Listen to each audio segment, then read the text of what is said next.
A very warm welcome to you, and thank you so much for joining our Homeopathy 24/7 podcast. We are going to be speaking to an array of international guests who will share their knowledge and experiences of homeopathy with you. We will discuss all types of subjects such as remedies, symptoms, and stories of health. No matter where you are with your homeopathic journey, we aim to inspire you on your quest to natural health and living. The podcast is brought to you by Mary Greensmith, the founder of Homeopathy 24/7, which is a global platform connecting you with a homeopath wherever you are in the world, 24 hours a day. So let's get started with today's chat. Please welcome Mary Greensmith. Hello, thank you very much for joining us today. It's so lovely to see you all, and I'm really pleased to be able to welcome Lisa Robbins. Lisa is one of our homeopaths from Homeopathy 24/7. She lives in Florence in Italy and works as a homeopath all around the world. Welcome, Lisa. Nice to see you. Thank you for having me, Mary. Tell me, you are working in a group providing homeopathy for teenagers and children. How does that work? Well, they're a very unique group. They're not babies, they're not adults. They have a unique skill set and unique needs. And so from ages about 5 to 18, there's a bit of a gap. A lot of homeopathic forums and businesses cater to babies or to toddlers, or they cater to the elderly, or they cater to the adults. But the kids and teens, there's a bit of a gap there. And so we aim to fill it by providing useful advice to teens themselves and to parents, and one-to-one consultations with either. Oh, fantastic. So, because it is quite a difficult concept, isn't it? So sometimes you've got teenagers who really don't want to talk to you, and sometimes you've got parents who think the teenagers have got lots of problems, and so it must be quite difficult to actually get that rapport and be talking to the teenagers, and of course dealing with the communication between families. It is difficult in the sense that teenagers can be blunt, monosyllabic, cynical, incredibly independent. Whatever the parent says, they don't want to do it. They're snarky know-it-alls. They take risks which they shouldn't, or they're timid wallflowers that are afraid of everything. So you've got a really unusual group there, and they have a very good reason for being the way they are. Let me explain. They're worrywarts for such a good reason. Everything's new to them. There's so much change. They have hurdles that they need to jump over because they're morphing into this thing called an adult. They have exam stress. They want to be perfectionists. They also need to cut the apron strings, and they want to cut it. And yet, leaning over them are these helicopter parents who schedule them to the hilt. They have no time to just goof around and be themselves. They're constantly being monitored to protect. It's for your own good. I'm trying to protect you. They're also dealing with peer pressure, with sibling rivalry, and they're insecure. They're insecure about who they are. For one thing, their body's completely changing. I mean, there's hair where there wasn't hair. There are bumps where there weren't bumps. And who am I? So they've got this issue about identity physically, and then an issue about identity in terms of their peer group, or yes, I belong to my family, but I listen to my peer group sort of thing. And then of course you've got today's issues, which are completely different from what teenagers used to face. There's social media. If someone's bullying you, you bring that bully home to your bedroom with you because it's on your phone. It's with you all the time. There are gender issues, which never used to be an issue way back when, but suddenly, who are you? And do you want to be what you were born as? So there's all sorts of things going on that provide huge challenges to them, and I can understand why they're worrywarts. Exactly, gosh, and so well explained, Lisa. And just taking all of those factors into consideration, how can homeopathy help? Well, the same way it would help an adult or a baby or the elderly. Yeah, they do have these unique issues. But let's say they've got a problem with acne or with weight, with body shape. They're insecure or they're anxious about who likes them and who doesn't. Homeopathy can address the mental, emotional, and physical problem in a way that conventional medicine really cannot, in the sense that a conventional medicine would target the specific problem that they're having. I'm having stomach issues. I've got acne all over my face, and it will do a marvelous job getting rid of that. But then whatever was underlying, whatever the root cause of that acne or that stomach ache might be, is still there and can rear its head in another way, can be suppressed by conventional medicine, not always, but sometimes, and then go deeper. Or the conventional medicine can provide a side effect that then needs another medicine to deal with. So homeopathy can help by addressing the very same issues physically or emotionally or mentally that the conventional medicine can address, but naturally and holistically by sparking the body to heal itself. Yeah, yeah. It's just amazing, isn't it, that we have got this medicine that just can address things that there sometimes isn't any other answer for as well. Well, that means, there's Prozac and there's, marvelous, I forgot what this, cortisol Yeah, and what's the other, PPIs that you can use to take care of the troubles that are going on mentally or yeah. emotionally or physically. The problem is they can sometimes be addictive and they can sometimes create these side effects. So the beauty of the homeopathic remedy is that it will allow the body to rebalance itself. It isn't going to be overnight, mind you, which some conventional medicine can be, but Yeah, yeah. So what happens? What happens if somebody comes to you and they're already on medicines? Can you still help? It is a complementary medicine and called that for the reason that it can work very nicely alongside the conventional medicine that they're taking and may ultimately reduce the need, eliminate the need for that conventional medicine.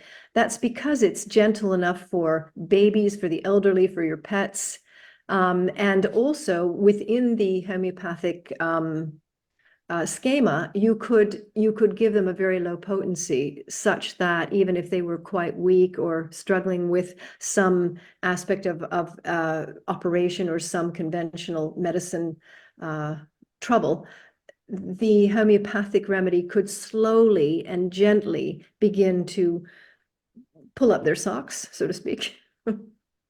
Brilliant, brilliant. So obviously there are all sorts of things that you are looking at here, that you've got all sorts of different reasons why people might come to you. Is it usually the parents that contact you?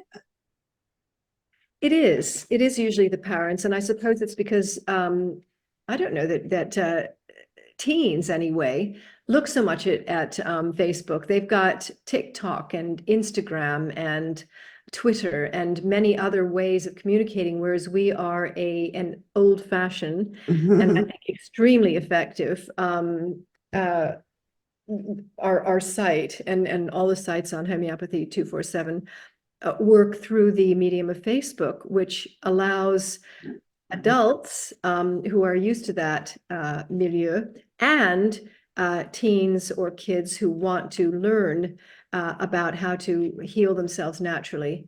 A wonderful way of doing so. It's quite an easy platform to use. That's brilliant. And when obviously you're talking to the parents and you've got a Facebook group and you've got a whole community there asking questions, are there the same sort of questions that come up again and again? I really wondered what would happen on our group. I wondered what would be the thing that was most asked. What I've discovered is that it's almost always about anxiety. That's what comes up again. And when I say anxiety, I mean anxiety in every sense. Panic attacks, worries about school, concerns about appearance, nervousness about being accepted, I think I said exam stress. And so that's the first thing that comes up. But other things that are quite prominent on our site, we've discovered, are skin concerns, sleep issues, huge, digestive disturbances. And I'm waiting. I haven't seen as many as I thought I would. Puberty issues, because there's everything from growing pains for the little ones who are the kids to issues of dealing for the first time with the menstruation, for instance. Of course. Or ingrown hairs from a beard when a boy's never had. I mean, everything's so new. Yes, of course. But of course, anxiety leads to so many other health issues, doesn't it? And covers, as you said, absolutely everything along that spectrum. So are there particular things that people can be doing themselves? Tell me the difference between home prescribing and what happens when they go to see a homeopath. Well, first of all, that's the beauty of homeopathy 24/7, in my opinion. We aim to educate them. In fact, I want to just write myself a note because I want to talk about educating. We aim to educate them by giving them on the site, here are 5 top remedies for acne, for instance.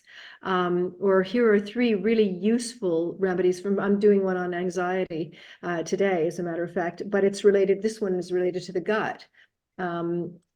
Because the gut and the brain go together, and the gut is a very strong influence on how you think and how you feel and whether you've got the energy to do something well.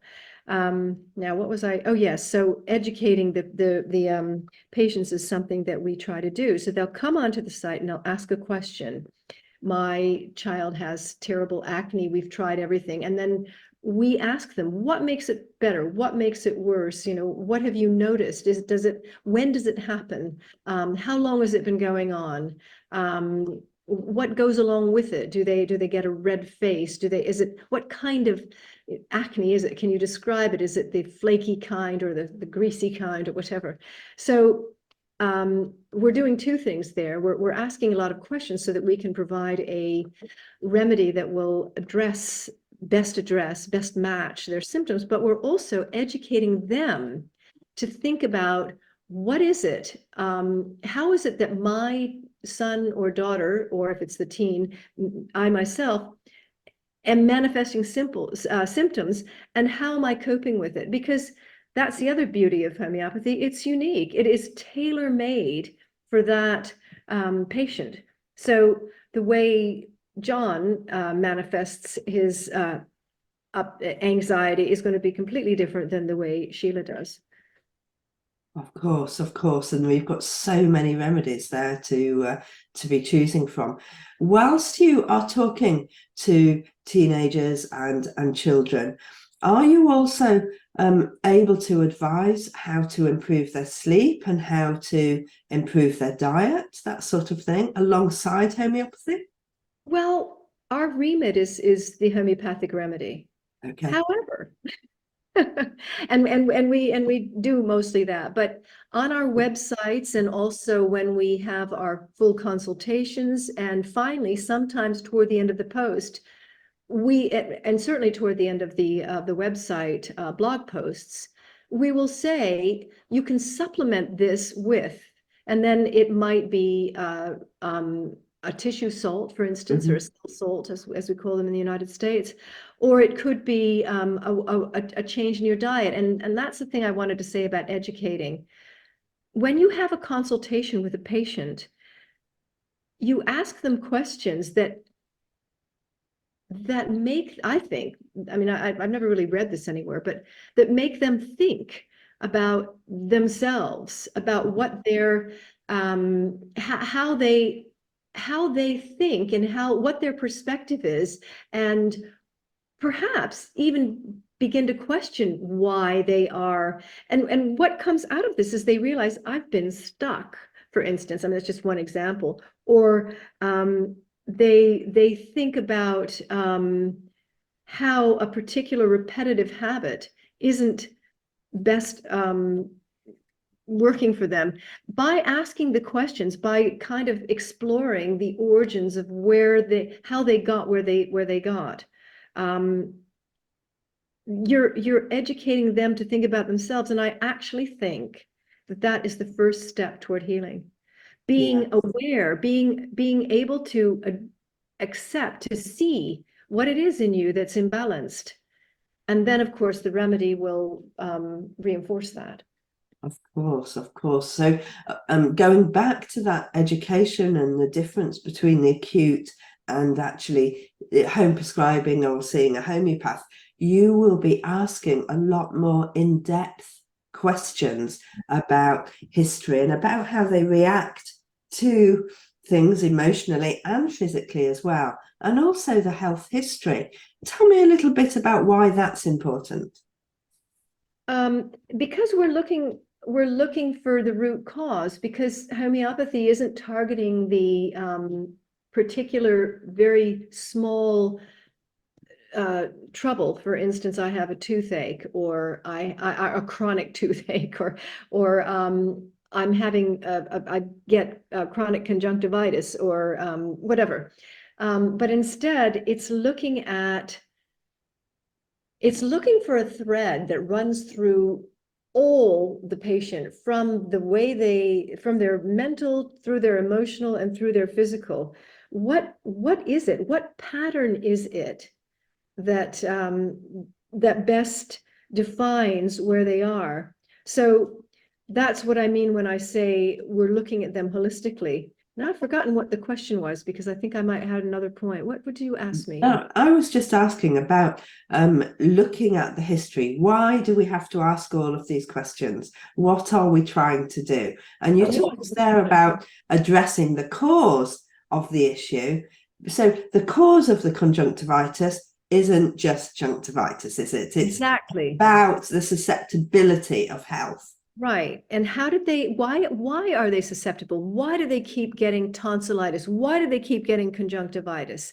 And it's something else, some imbalance that usually started way back when, not yesterday or something, because it's a chronic issue.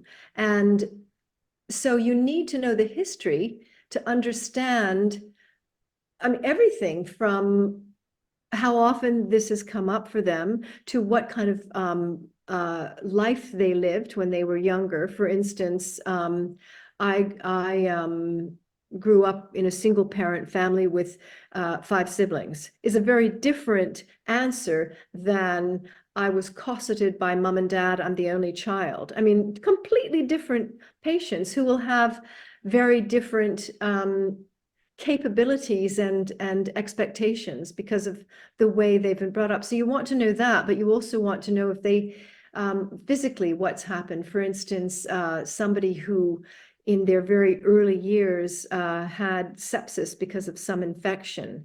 And sometimes there's a weakening that happens when your immune system isn't healthy. And so you then have a propensity to feel, well, to catch cold more easily, or to contract the whatever it is that's going around. And other people who are sitting right next to you will have no trouble at all. And it's because of your past, your history. So we need to know that. We need to know about their parenting, about their birth process, about where they are in the family line, about what has happened to them that has led them to be who they are now.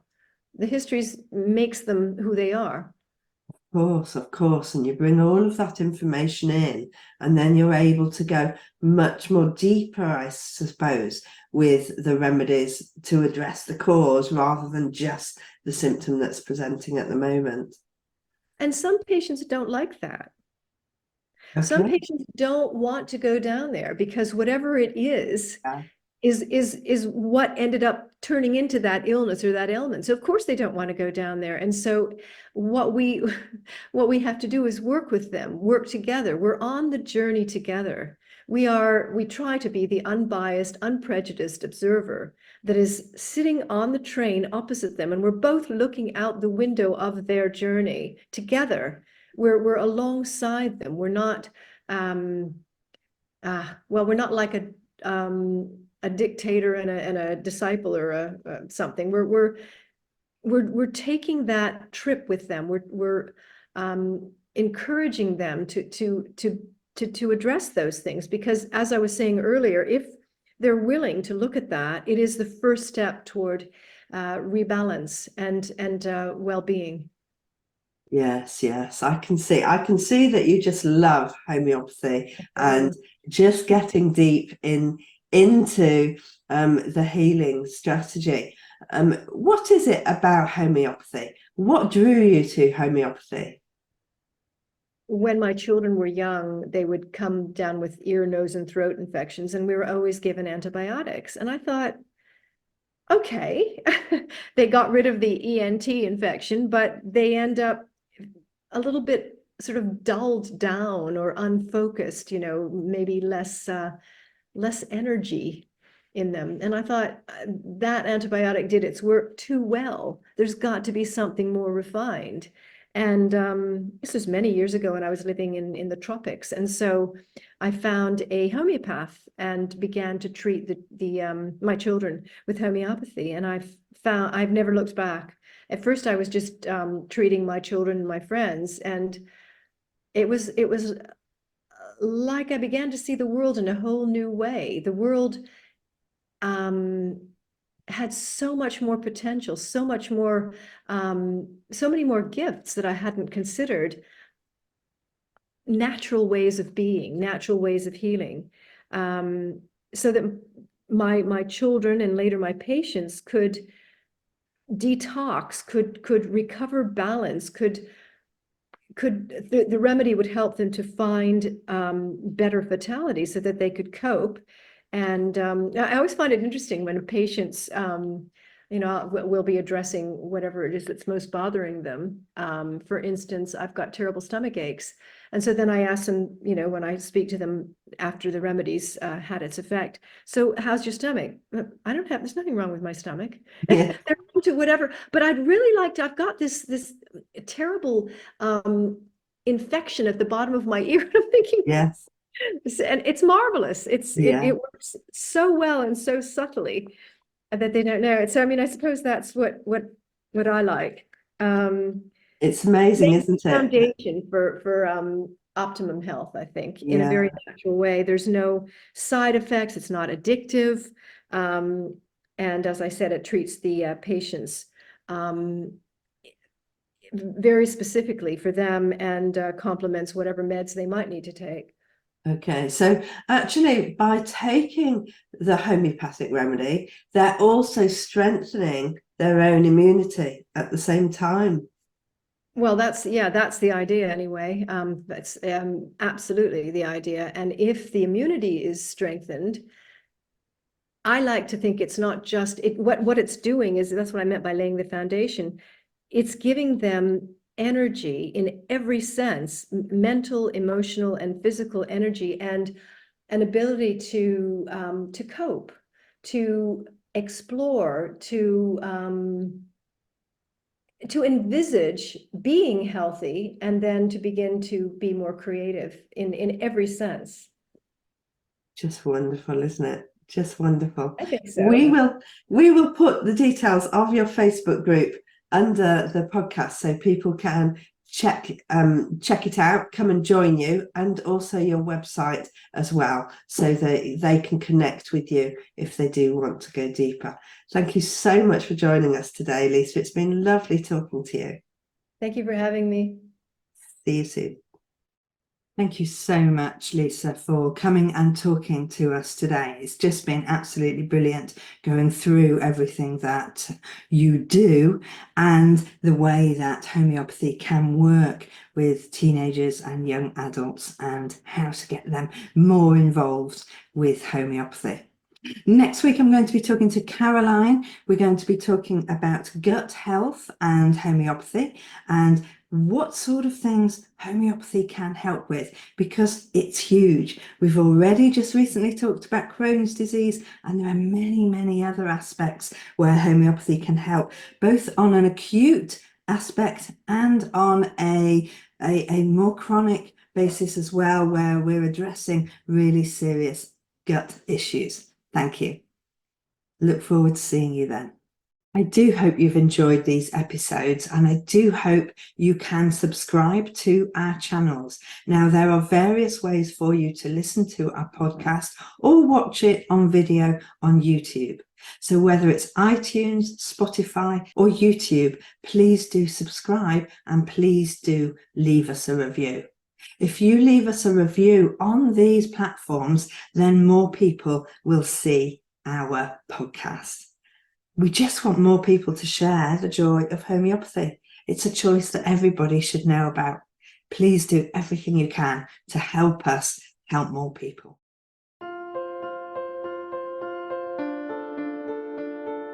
We hope you enjoyed today's episode and look forward to listening to our next one.